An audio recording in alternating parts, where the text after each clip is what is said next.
Hi guys, my name is Melissa with Gullion Homesteading, and thank you for joining us for one of our first of many series of homesteading in a neighborhood. So we would love for you to like and subscribe to our channel so you can see further content in the future, and don't forget to hit the bell so that you get notifications. So we have a 1/4 acre lot here that we are gardening. We have 3 raised gardens and an herb garden that goes around our patio. And we are trying to grow as many things as we can here on our property and preserve our food. So you can see behind me, this was an old wardrobe that we turned into a custom cabinet for our foods that we are preserving. And this is just a small, amount of what we have. It's starting to get, we're starting to get some spaces in there from things that we are using. I actually worked on kind of cleaning this out and organizing it a little bit better so I could see what I had. So we do all kinds of things that we're going to be sharing on this channel. We buy our corn from a farmer that's about 45 minutes away. We drive just a little bit farther but get our corn for about 1/3 of the price that we would locally for local farmers right around here. We live in Indianapolis, and so if we just drive just about 45 minutes out into the country, we can typically find farmers. This corn specifically came from a farmer that sold it for $4 a dozen, which is a steal, and it's excellent corn. So we made jalapeno corn and just regular corn. We canned it instead of froze it because we didn't really have the space in our freezer. So that's why we canned it. So we are going to share how we coordinate with some of the people in our community to get some foods at good prices and get good quality foods so that we can preserve them. We bought some peppers that we didn't grow, some outside peppers. I bought some potatoes that were different from the potatoes that we grew. And we also bought some extra tomatoes because I was afraid we didn't have enough in our garden. That's what we did this year. Oh, we bought rhubarb too because we don't grow rhubarb, and I do like to have some rhubarb in the freezer for certain things. And so we're going to share some of those things as well as what kind of preserving we do. We don't have a freeze dryer. We don't have room for a freeze dryer. Probably at this property, we'll never have room for a freeze dryer. So at this point, that's not even in the cards. But we do have an All-American canner and a water bath canner. We have, of course, an Instant Pot. We have the dehydrator, an Excalibur dehydrator. So, and then we've got a KitchenAid with all the tools to make pasta, to grind our meat, to grind our wheat. We have all of those things. So we can do all of that stuff here. So that's nice. We like that. We make our own wine. We make our own kombucha. We make our own yogurt.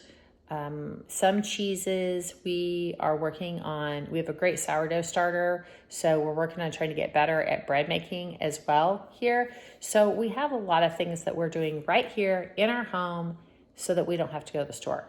We don't buy bread from the store. I no longer buy yogurt from the store. I do buy milk and eggs, and that is about it.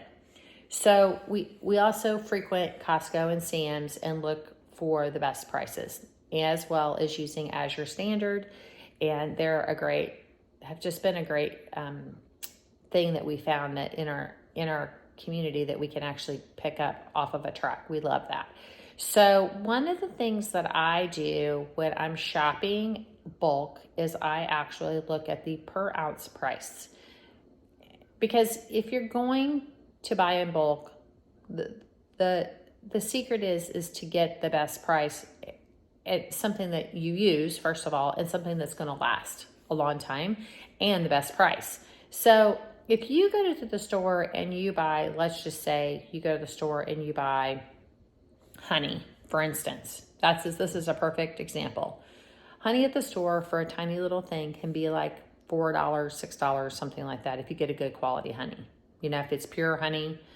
And I can buy a big, huge tub like this big. I can't remember how much it is. I want to say it's 5 gallons maybe for $33 from Azure Standard.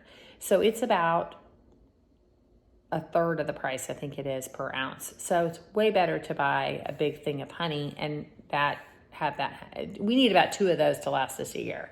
We don't use a lot of honey, but we do use honey in some of our bread making. We use honey with some of the syrups that we make. and I like honey in my tea. So about 2 of those about 10 gallons of honey is probably enough for the 2 of us for a year. If you don't eat honey, that's really probably not a very good deal for you. But these are some things that we're going to be sharing on this channel, is how we go about saving money, homesteading here, and preserving things to have in our pantry. We would like to grocery shop in our pantry. We have a working pantry. We're actually working out of this pantry all the time. We have a very small amount of long-term storage that we actually rotate in here. And that would be, we have bulk salt, bulk pastry flour, bulk wheat flour, bulk wheat berries. Let's see, bulk brown sugar, cane sugar. We have oats. And I don't think we have any rice. We don't eat rice very often just because unless you get brown rice, it's not really healthy for you. So we typically don't eat a lot of rice. So those are the things we're going to be sharing on this channel. We hope that you'll join along with us. We're going to be sharing some of the gardening things we're doing outside in the spring and the summer. And let me just talk a little bit about our pantry and what we have in here, and then I'll show you our other pantry before we go. So this is just a quick video just to kind of give you guys a heads up on what we're going to be doing.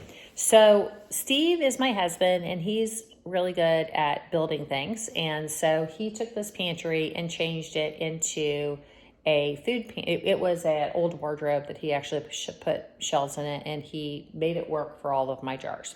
So let's start up here. We've got green beans up here. We grew enough green beans we figured to last us a year. We have eaten through about half of our green beans. This whole top shelf was full of green beans, and we're about halfway through them. So we're planning on growing more green beans this year, because that is something that we actually take, like if we have a potluck, if somebody has like at church, or if somebody has us over and it's a pitch-in, I'll just take a big thing of green beans and potatoes, because first of all, they're good. Second of all, they're somewhat healthy. And third, it's in my pantry. I don't go shopping for special things for special events very often.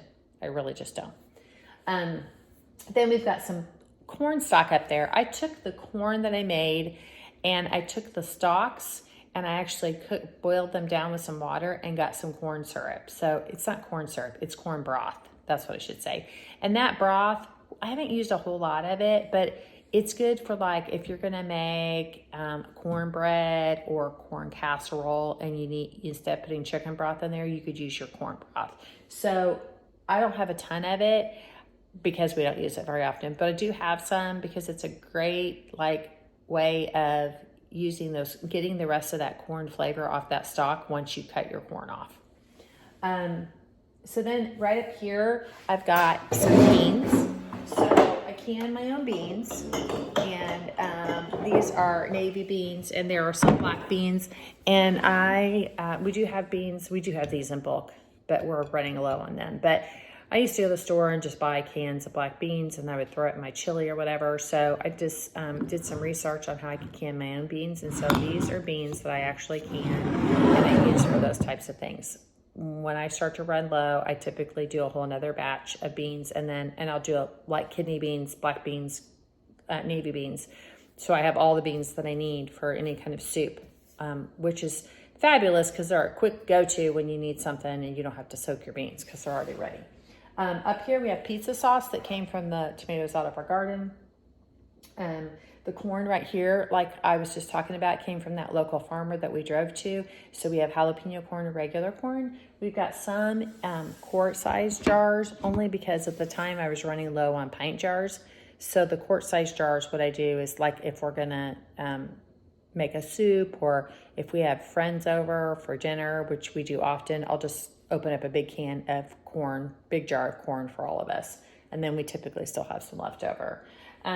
This is something I'll share with you later, but this is actually Frank's hot sauce that I recanned, because you can buy a big, huge thing at Frank's at like GFS or Costco, and it's way too much hot sauce for us.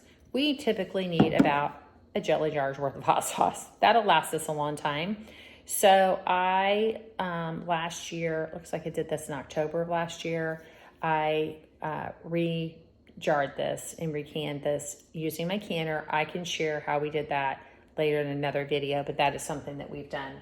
We have some cowboy candy back here in with that, and some peppers. I just take my peppers out of my garden and can them, and then I've got them jarred.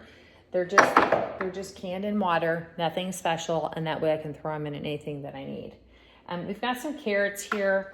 Carrots are not my favorite thing canned unless they're pickled. I like them pickled because the carrots stay firm. These I canned. They were one of the first things that I canned, first carrots that I canned the middle of last year. It's like June of last year. They're just kind of mushy. I don't really like them, but I'm not going to get rid of them. What I've done is just add them into other things. Because they've got good vitamins in them, I added them to my sweet potato casserole, and no one even knew at Thanksgiving. And there is a carrot souffle you can make that kind of tastes like that. So I'm just going to use that in the future. But after these are gone, probably won't can carrots like that again. I'll probably just pickle them because you get really good flavor and they stay really firm. So they're just a great side dish, almost like a little salad. Then we had a bunch of apples given to us. I have so many apples in my freezer, so many apples that I need to do something else with. But I actually made some apple rhubarb sauce, applesauce, and then also I moved some of that stuff over to the other pantry because I have a bunch of fruit in there that I actually preserved or that I canned. I canned some pineapple and apple rings. So the kind of nice thing is if you just can the apple rings, then you've got it if you want to make applesauce in the future, or if you want to baked apples, or if you want to for pie, you have it all right there. Again, I don't make a lot of pie and that kind of stuff, but I like to have fruit in the winter time because you can't get it fresh.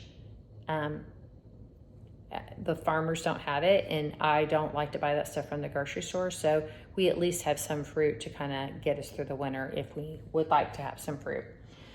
This stuff down here is just all canned stuff that's left over from me starting this whole process. So we still haven't worked through that. It's some tomato sauce and spaghetti sauce down here, and that is what we use first when we need that stuff before we go to our jarred stuff, the canned stuff. We've got some relish. This is some tomatillo salsa, and this is salsa from our garden as well. So we've got some meats up there too. So our other, I'll take you over to our other pantry briefly to look at that. But the other pantry is the pantry that came with the house, and we actually did build some shelves in here as well. And so we're kind of working through, please don't judge me because it's not very clean, but we actually are working through trying to organize this a little bit better as well. And then we do have a little bit of long-term storage here in the laundry room. We have a really nice sized laundry room. And right here, I've got some long-term storage. I've got some butternut squash, and then I've got some of these buckets with some food, some long-term food things that we might need, brown sugar, flour, oats, that kind of thing. So anyway, we hope that you'll join us in the future, and hit that like and subscribe button and notification so that you get all notifications for new stuff. We'll be sharing how we make kombucha, how we work through our sourdough, how we pickle, how we can, how we garden, all those things, and maybe even a little winemaking in the process. So thank you so much, and hope you're having a great day. Bye.